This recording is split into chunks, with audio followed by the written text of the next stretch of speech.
So Scientific Inquiry and Scientific Methods, Episode 4, Writing Conclusions. And as always, if you are not sure or need a refresher on setting up Cornell Notes, there is a short video on Blackboard that will show you how to do this. The learning objectives, you have to learn the parts to include in a scientific conclusion. And we're going to go through an example of a scientific conclusion. So scientific conclusions have different parts that you have to include to make sure you've covered everything you need. A conclusion is basically a summary of what happened during the experiment. So the first part you need to do is make sure you restate the purpose of the experiment, and that has to relate to your hypothesis. You have to answer the experimental question, that's your testable question. You want to include supporting data, so you're going to cite data just like you would if you were writing a research paper in language arts. You have to cite textual data. In this case, you're citing experimental data. It specifically has to be data about how the independent variable is affecting the dependent variable. And then you want to explain how the data supports or does not support the hypothesis. This is important because a lot of people have learned that they would write their conclusion and say, my hypothesis was correct, or my hypothesis was wrong, and these are in effect, you're not going to write these. We don't say correct or wrong in science. We're not looking to prove anything. What we're looking to do is we're trying to find support. So did your experiment support the hypothesis, or did it not support the hypothesis? And that's the kind of language we need to use. It's important to use the proper language. So here's an example. The purpose of the experiment was to investigate the effect of orange juice on the growth of bean plants.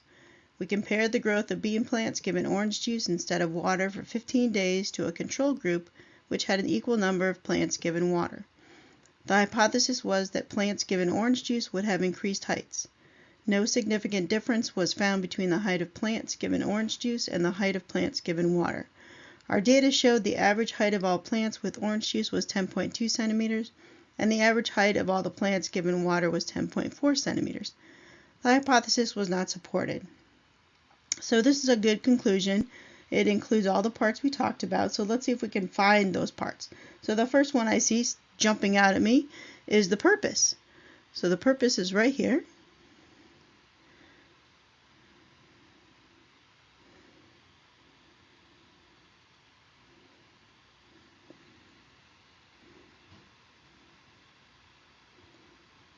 And remember, in the purpose, we have to have something about the actual hypothesis and what the hypothesis was. And I can find the hypothesis right here.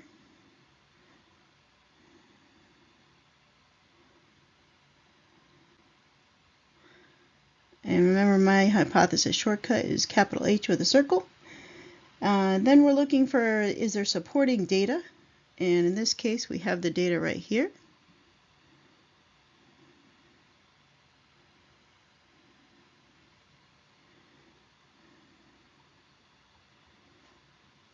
And finally, information about whether the hypothesis was supported or not, and it's right here.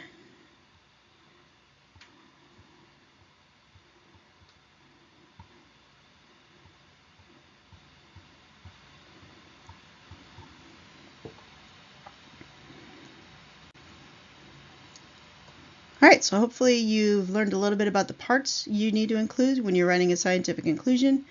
And you were able to see in that example that all the parts were present. That's it.